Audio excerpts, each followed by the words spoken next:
Okay, welcome everybody to our first recharge session of 2025.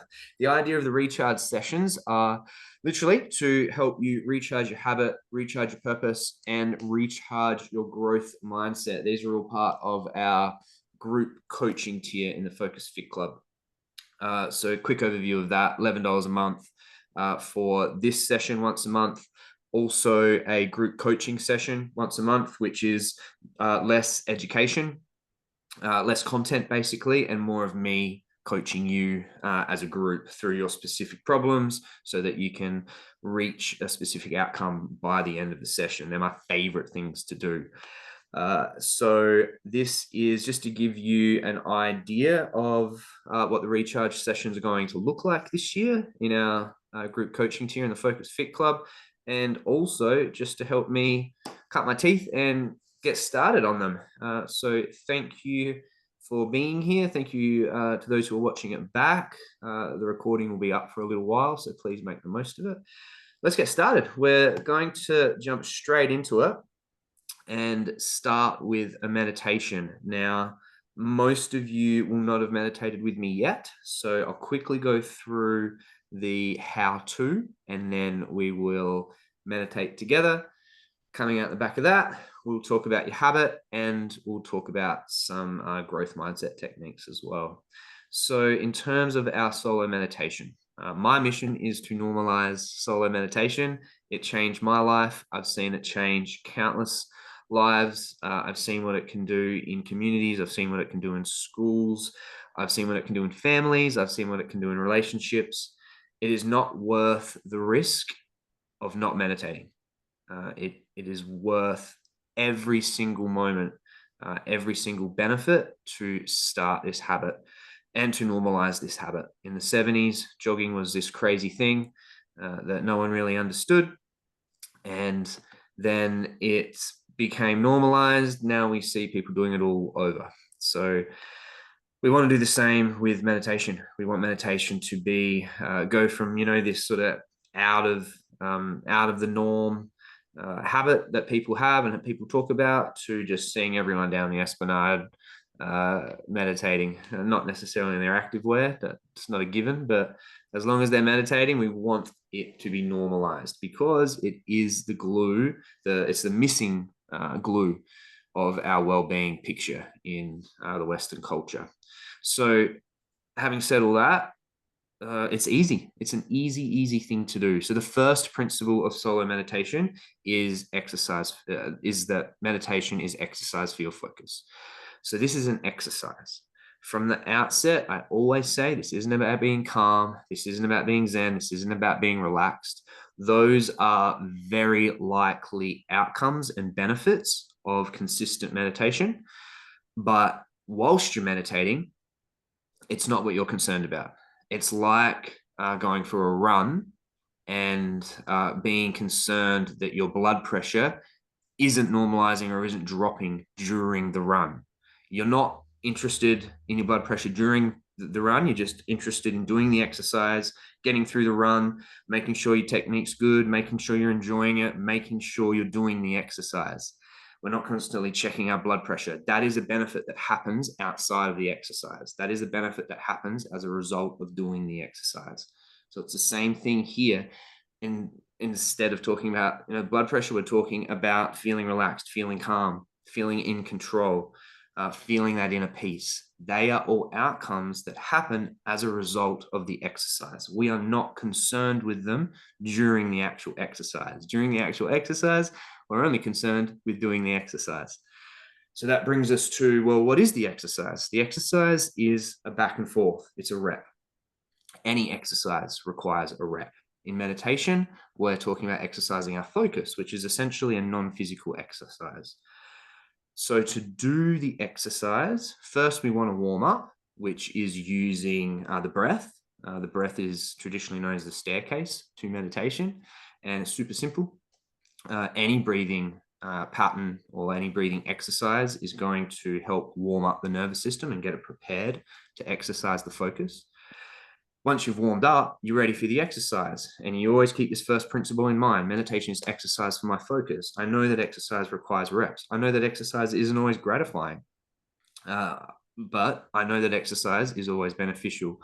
This type of exercise is the most beneficial. Without your mental wellness intact, then everything else starts to flake away. No matter how hard you try and hold it, it's like holding water in your hands. We need this to be intact. We need our cognitive functions. We need our mental wellness, our well-being, our cognitive functions to be here and to be sharp. Otherwise, everything starts falling to pieces. This is where we start with meditation, and then everything comes as a result of that. So if meditation is exercise for our focus, that leads us to the second principle. The second principle is that meditation requires distractions. Now, the reason for this is coming back to the rep. I'm going to get distracted during the meditation, which is the first half of the rep. Then I'm going to come back to the traction target, which is the second half of the rep. That's it. That is the exercise. So like I said, we're only concerned with the actual exercise. We're not concerned with all the other benefits that will happen eventually outside of the exercise. During the exercise, we're only concerned with exercising. So that is using this technique. When I notice I'm distracted, I come back to the traction target. Traction is the opposite of distraction. So in order to utilize distraction is not a bad thing. It's only problematic if we stay distracted. So once we notice the distraction, we come back to traction, and that's one rep. You do that 1,000 times, your focus is going to be 1,000 times stronger for it. So if you label yourself as an overthinker or someone who's often distracted or someone who's got a chaotic inner voice or an inner monologue, this technique is going to work perfectly for you. And again, this is a recharge session. So this isn't going really deep into the how-to. This is just to give you a kick, give you a recharge, and get you back into meditation, or at least motivated to give it a go. So that's it, the first and second principle in a nutshell. We are sitting down, we're warming up using the breath, and then we're remembering that the technique is when I notice I'm distracted, I come back to the traction target. The traction target is, in this technique, just a sound that we say in the middle of the mind. And this traction target that we're going to use is for the freedom technique, and it's just a single sound, and it's moksha, M-O-K-S-H-A. This is one of my favorite techniques to use because it's just super simple. It's a sound. It doesn't have to mean anything to us. It is just a sound that we're returning to. And the more practice we have with it, the more feeling we can inject underneath it. But for now, just because this is a simple recharge session, we're just going to practice using that back and forth and getting used to those reps back and forth. They are what we want. If you come out of it and you say, I wasn't really successful because, I kept getting distracted, then you still don't understand the second principle, and perhaps even the first principle. The first and second principle remind us, and they constantly tell us, that we need distractions in order to meditate. We need distractions to provide inner restoration. Meditation, through exercising our focus, helps us also focus on what we need in the inner environment. Instead of constantly being distracted out here in the external world, we begin to effortlessly focus on what we need. That is what a fit focus does. And a fit focus comes from regular exercise. So we need to start meditating. All of us, because all of us are living in a normalized state of distress to some degree. So all of us need to start practicing techniques like this. Like I said, this is one of my favorite ones because it requires distractions in order to benefit from it. Let's give it a go. That's a really quick nutshell of the first and second principle. So when we're meditating, we're always sitting upright because meditation is investment in our performance. We're meditating to be better at whatever we want to be better at. We'll talk about that at the end of the session. So we're sitting upright. We don't want to be leaning because that'll send the sleep signals to the brain, and the brain will release the sleep chemicals. So we just want to be sitting upright, not leaning against anything with our head or neck. And we want to close our eyes. I know this feels like, we're sending sleep signals, but we're not. But just by closing the eyes, we're actually helping cut the the doing of the brain through the visual translation, down by more than half. So we're already taking a huge workload off the brain. What this also does is helps us better able to focus on the inner monologue. This is where people can get freaked out because the inner monologue can be really loud and confronting. That's okay. It's really loud and confronting because you haven't treated it yet. You haven't nourished it yet. You've been ignoring it. Anything that gets ignored gets starved for attention. It wants to be valued. It wants to be seen. It wants to be heard. This is, again, what meditation provides. It starts to nurture your inner monologue, your inner chaos. And that chaos slowly starts to be tamed. And this is part of that process of inner restoration. But if it's been a while since you have actually nourished or accepted or seen or valued your inner monologue, and it's going to be loud, just like a wild animal. It's kept in a cage. It goes crazy, starts growling and screaming. We can easily begin to tame it just by using this really simple technique. So that's why we're sitting up. That's why we're closing the eyes. And we always start with a warm-up. Now, the warm-up is primarily through the breath. So we're just going to start with a really simple breathing technique. I'm going to ask you to breathe in for 4 and then out for 6. Now, if that is too much, then just decrease it. So it might be out for 3, in for 3 and out for 5. But what we're just essentially doing is extending the exhale. This breathing sentence or breathing pattern sends eustress messages to the brain. So it tells the brain that we are in control, that it can start to fire the parasympathetic nervous system, that it's safe, and that we are also ready for the exercise of meditation. So let's begin our warm-up. Now I'm going to guide you through the whole thing.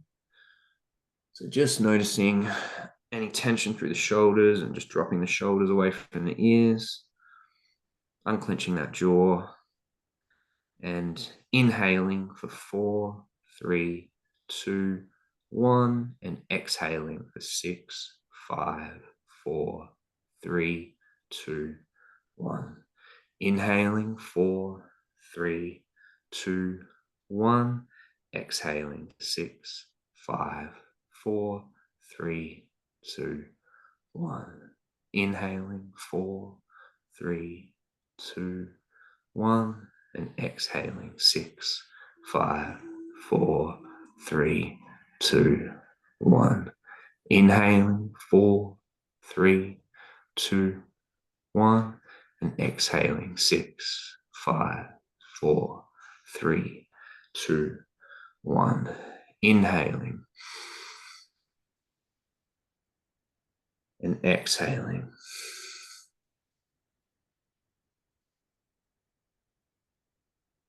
Inhaling, filling up those lungs, and exhaling nice and slowly with control.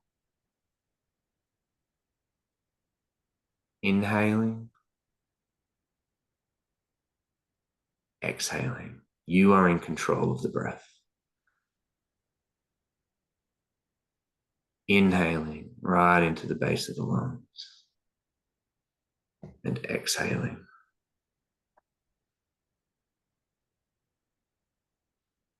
Last one, inhaling and exhaling now, slowly, confidently. Rolling your shoulders. Dropping the chin to the chest and just rolling the neck around. Coming back into the center. And now, shining the light of your focus onto the space in between the eyes. Just becoming aware of the space between the eyes.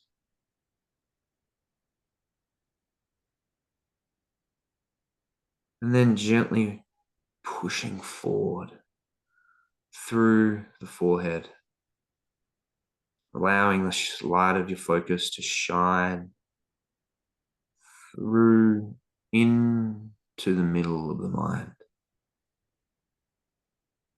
And nestled in the middle of the mind is this sound.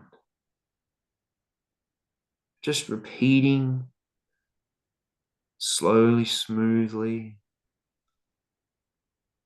moksha, moksha, moksha. This sound isn't attached to anything. This sound is just simply our traction target to come back to when we need it. Anything that is not this sound, we can treat as a distraction, whether it's external or internal.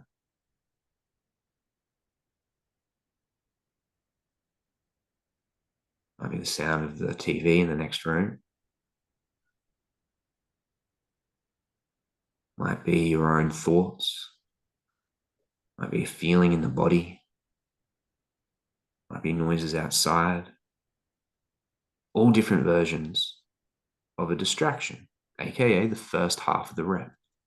All of these things are crucial for meditation to be successful. We don't resent them. We don't try and push them away, because otherwise we're pushing the whole exercise away. When we notice they've distracted us, we come back to the traction target, moksha, which is just repeating slowly, smoothly, and steadily in the middle of the mind. It doesn't matter how fast it's beating. It doesn't matter how loud it is. We're just repeating the sound in the middle of the mind. And whatever it sounds like, that's what it sounds like. Just like however we feel when we're pushing weights out at the gym, that's just how we feel. Whatever this sound sounds like, it's just how it sounds right now. We're not trying to control it. We're not looking for a particular experience. We're just interested in exercising. And all we need to do is come back to the traction target when we notice we're distracted. So coming back to the traction target again, shining the light of your focus onto the sound moksha, so it fills up the light of your focus, fills up the torch light of your focus. Slowly, smoothly, and steadily repeating this sound. And I'll give you a little while to practice this back and forth. Remembering distractions are crucial. 1,000 distractions and 1,000 returns to the traction target is 1,000 reps, and you'll be 1,000 times stronger for it. Coming back to the sound of moksha now in the middle of the mind. Moksha, moksha. Repeating that sound in the middle of the mind. I'll leave you some time to practice your reps, and I'll let you know when it's time to come out of the exercise.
Noticing where the light of your focus is shining.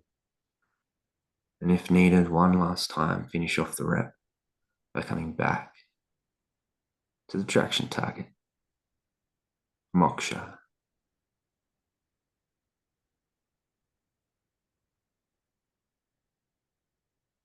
Noticing any flow, ease, tension in the body. You gently roll your shoulders. As you move those shoulders, taking an inhale right down into the base of the lungs, filling up the lungs from bottom to top. Stretching out the arms and slowly coming back when ready. You might want to just rub your hands together like that, just to create some friction and shake out the wrists, get that energy flowing back through the body.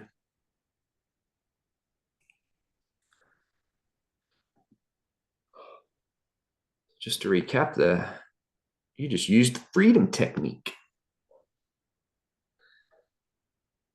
And it's super simple. 5 steps, in fact.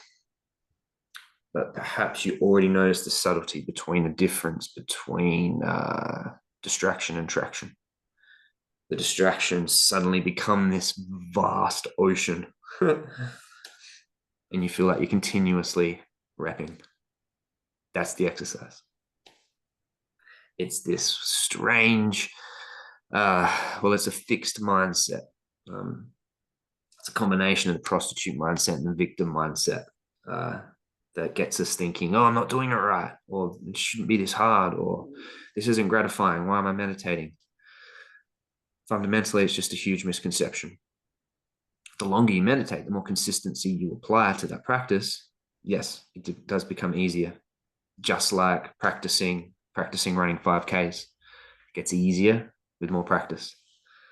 The same is true of any exercise, and meditation is no different. So, quick recap. Number 1, you're sitting comfortably, head and neck free from leaning, and you're closing the eyes. Then you're warming up with the breath.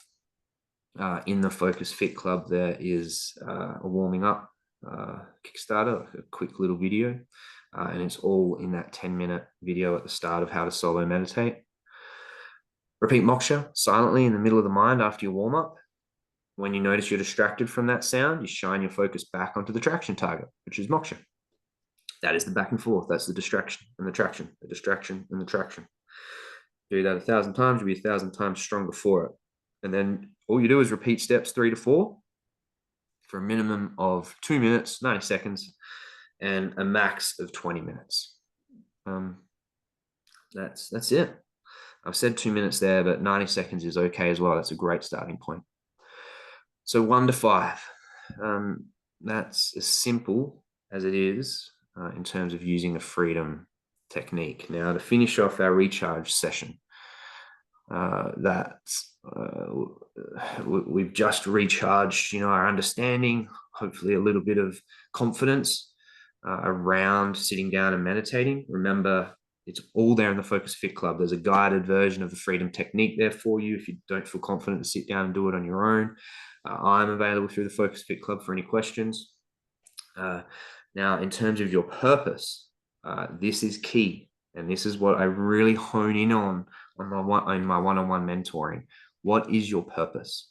We know that having purpose is a fundamental aspect of a human life, and that when we are normalized into stress, like the majority of us are, we are separated from our purpose, or we are misaligned with it, and we're not even aware of it. So we become distracted from our purpose, and we have not realized it yet. What we practice in the micro example of our meditation is always being reflected in the macro experience of our lives. So what is your purpose? So at the end of your day, I want you just to imagine lying down, end of your day, lying in your bed. You finally just get to put your feet up, tuck yourself in. The day's over.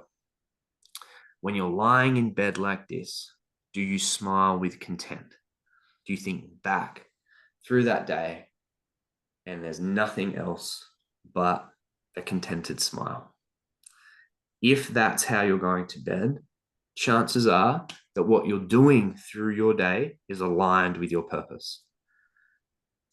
If you're doing anything else, if you're thinking about the next day, if you're feeling regretful about something that happened during the day, if you're feeling guilty about something that happened during the day, if you're feeling anxious about something that happened during the day, if you are reliving parts of the day from a point of distress, if you are thinking about the next day in a rushed, hurried, even just generally planning way, you are taking yourself out of that feeling content feeling and that smile of content at the end of the day. So either of those, thinking, reflecting on the day from a point of distress, or projecting onto the next day from a perspective of distress, indicates that we are not in our purpose, that we're not aligned with our purpose. And I ask this question because I've never had anyone say, man, that's not exactly how I go to bed. I go to bed with this like smile on my face and just so relaxed and I just can't wait for the next day. Most of us don't go to bed like this. This is one of the things I started noticing after probably about 4 or 5 months of consistent meditation. This is how I started going to bed. I was like, what is happening here? Like, I'm actually excited to go to bed. And then I just get to close my eyes and like be happy. Like, that's crazy. I've never gone to sleep like this. Again, it's one of the effortless benefits of meditation, but we can begin to kickstart it now by bringing it into our consciousness, by bringing out of the unconscious and into the conscious. So what is our purpose? All right. So I set this question up like this. I want to give it a tangible experience during your day, because then the question becomes to finish the day with a smile. What do you want to embody? So during that day, what will you have needed to embody to go to bed with that smile of content? That's what we want to do. Go to bed with a smile of content. So in order for that to happen, we needed to have embodied something during the day. And our minds go to things like, well, I don't want to get grumpy, or I don't want to get snappy, or I don't want to get bitter during the day. If I wasn't bitter during the day, I'd be going to bed with a smile of content. That's good. It's not great. It's good. And it's not great because we're still not talking about embodiment. You're still focusing on the negative. You're still focusing on what you don't want to do. So if you know that you don't want to be bitter during the day, what do you want to embody then? What is the positive version of that? What do you want to embody during the day in order to go to bed with that smile of content? The question is different for everyone, obviously, and the answer is obviously varied, all over the place. No matter who I ask, when I ask it, the answers are always incredible. Anne and Kate, you don't have to take yourselves off mute, but if you want to type in the chat any answers to this, what do you seek to embody? So notice if a fixed mindset is taking you to the negative. So if you notice that it's taking you to, well, I don't want to get grumpy. I'm just using generic ones. So I don't want to get grumpy during the day. I always feel guilty at the end of the day for getting grumpy. That's good. That's a good start, but we're still not talking about embodiment yet, because you can't embody not being grumpy.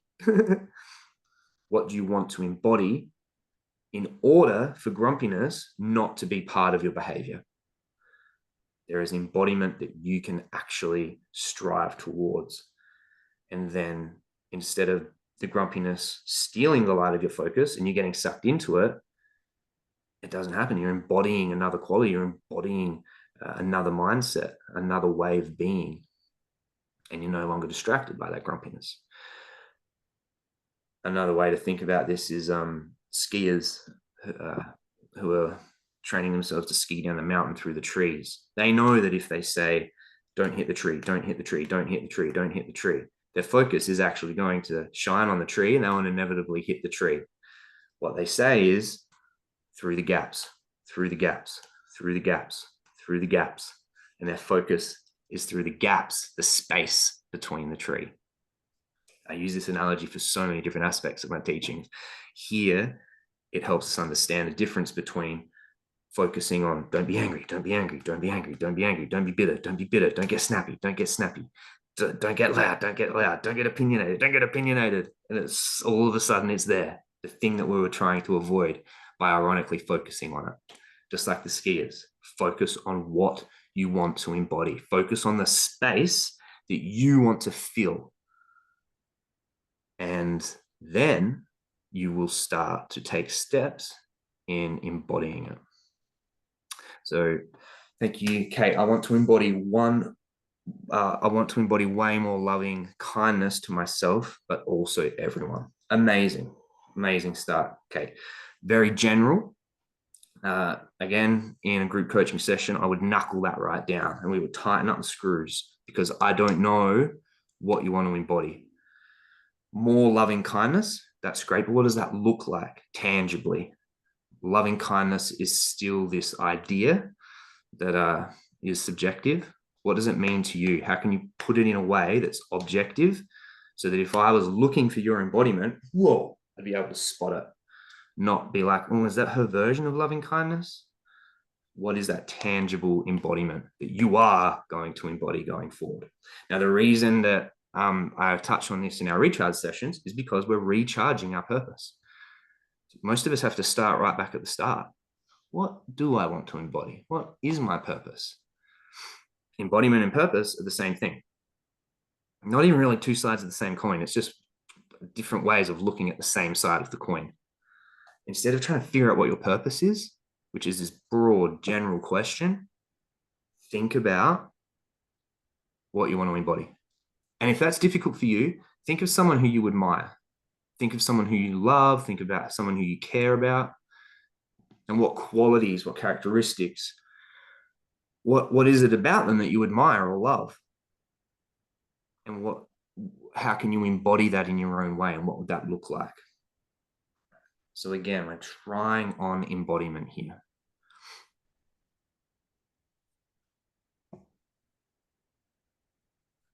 So it's okay if you don't have an answer to the question yet. Even just a general one is good. So Kate, that answer for now is great. I'll always be honest, and I'll always let us know if there's room for improvement, because I wouldn't be doing my job if I didn't. So a great start, a general start is better than no start.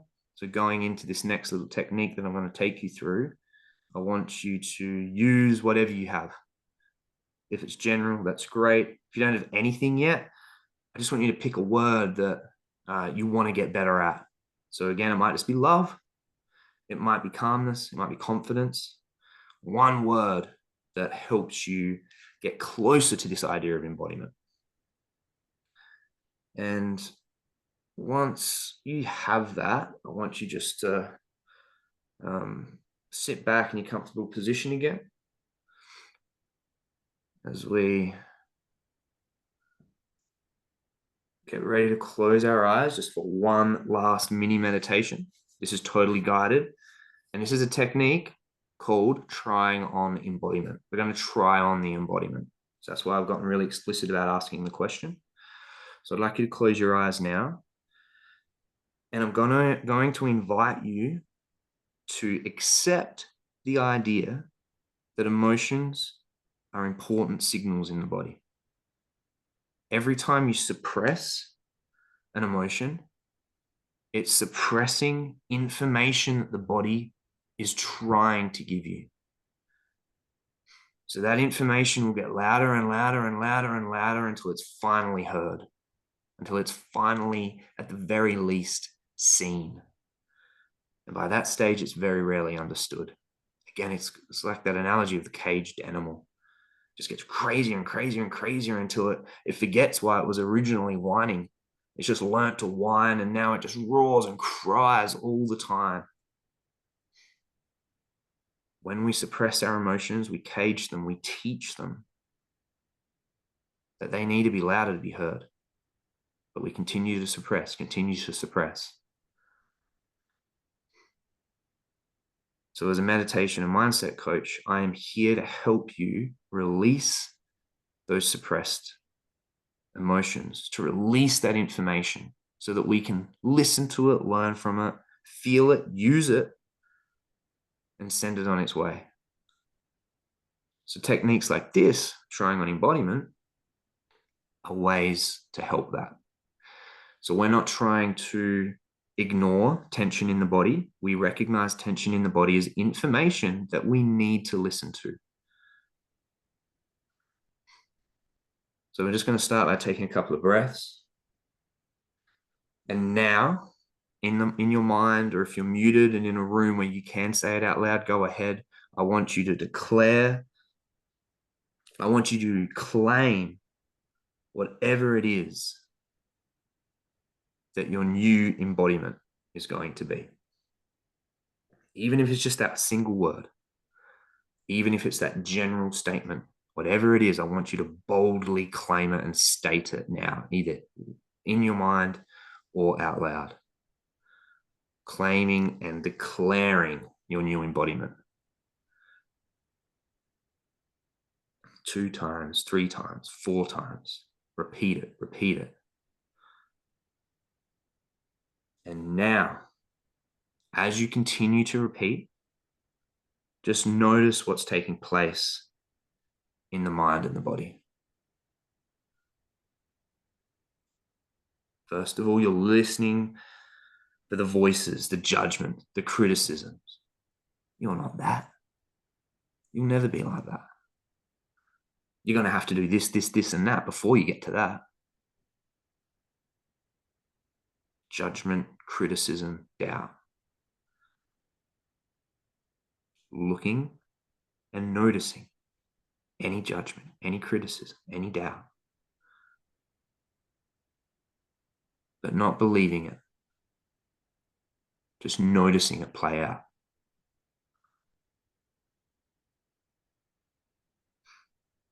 These are thoughts produced from your fixed mindset, and they are in opposition to your embodiment. If you choose to fuel them with your focus, it will always win, and they will always separate you from your purpose, from your embodiment. They are there naturally because they think they're keeping you safe, but they're not. They're keeping you separated from your purpose, from your embodiment.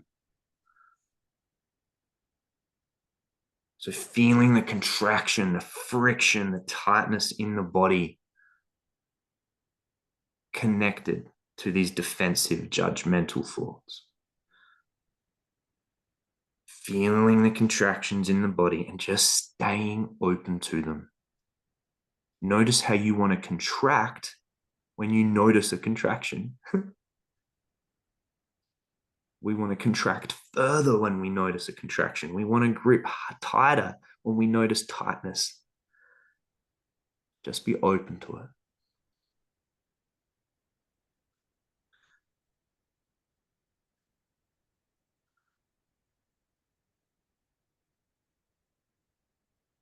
And then ask yourself, what do I feel? What do I believe?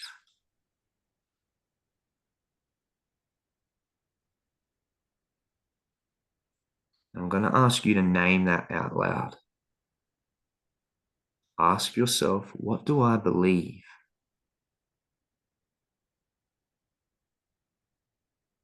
What is a belief that's come out of thinking about your new embodiment? Positive or negative? Again, we're not concerned with it. We're staying open to whatever comes up. Name it out loud. Say it out loud. And breathe with it. Keep saying it out loud. Whatever it is, if you haven't got it yet, that's okay too. Just begin the breathing.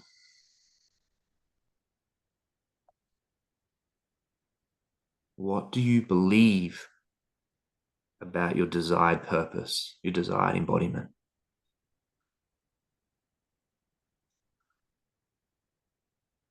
saying that out loud and then releasing it, releasing the breath,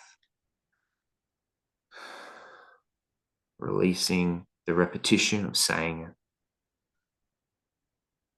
and then trying on your new embodiment again now.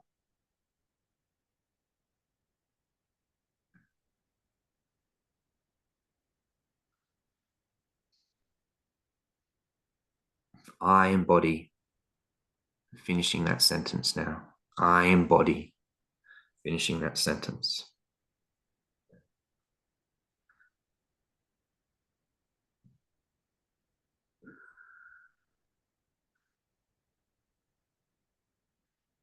And then trying on that new belief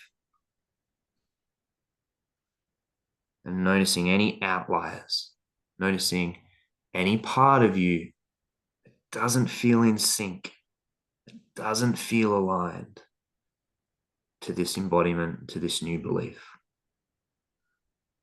Breathing with it, staying open to it, to the outlier, to the friction, to the contraction, however subtle it is.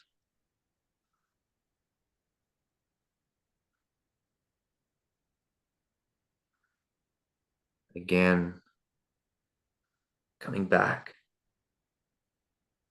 stating your embodiment.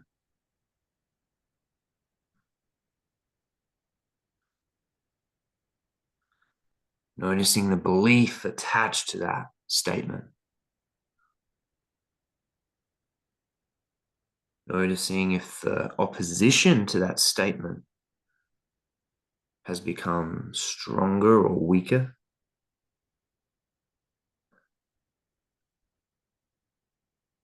And even if it has become weaker, still asking yourself, what do I feel when I see this embodiment, when I state this embodiment? What do I believe?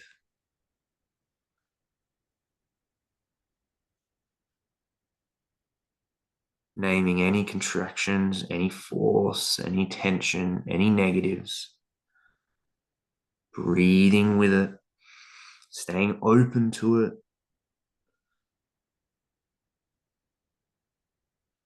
Using the tension, understanding the information held within it, naming it, releasing it.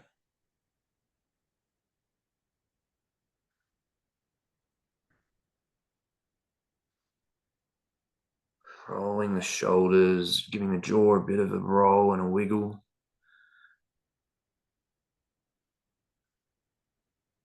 Imagining there's a tunnel going all the way through the top of your head, all the way through, down through the middle of your body and out through the bottom of your spine, and just breathing all the way from top to bottom, pulling air from the top of your head all the way down through the body and out through the bottom of the spine. Pulling it in, almost like you're filtering out that air and just breathing out all that muck out through the bottom, pushing all that dust out through the bottom of the spine.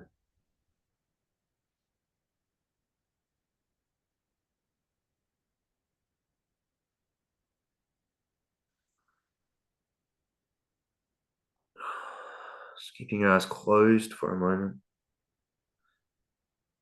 So I want you to remember that you can try this process, use this trying on embodiment technique over and over again. In fact, the more you rinse and repeat it, the more it'll bring you closer to your embodiment. Because what is important is whether you believe it or not. I believe that you can embody anything, especially if it's you without the layers of distress. I know that you can embody that. I know that the only reason you're not embodying that is because you're distressed, is because you are getting tense when you notice the tension in the body. We've all been trained and programmed and conditioned to live like that. I know that when you rewire the brain and rewire your habits, you will begin to embody you. I believe that. I know that. That doesn't matter. It's not my embodiment, it's yours. And you will only embody what you believe. So uncovering these fixed mindset beliefs in the body is the only step forward to true embodiment. Otherwise, it's just forcing things to happen. It's pushing things uphill.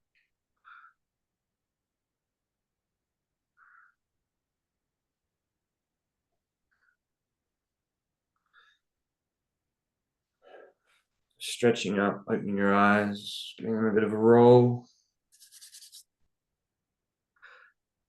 as we come on back.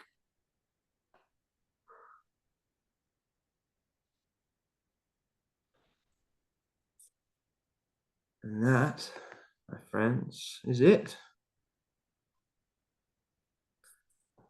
Thank you so much for coming along to the recharge session. Annie and Kate, if you want to let us know anything in the chat here. If you watch this recording back, please let us know any aha moments, anything you notice shift.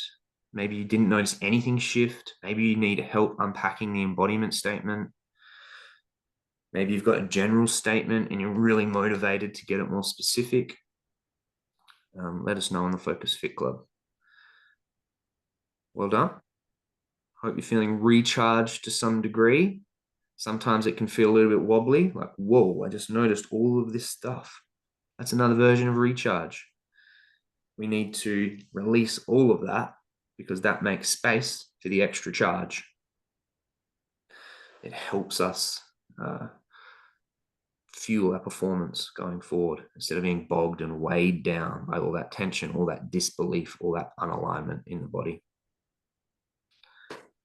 Awesome, guys. Thank you so much.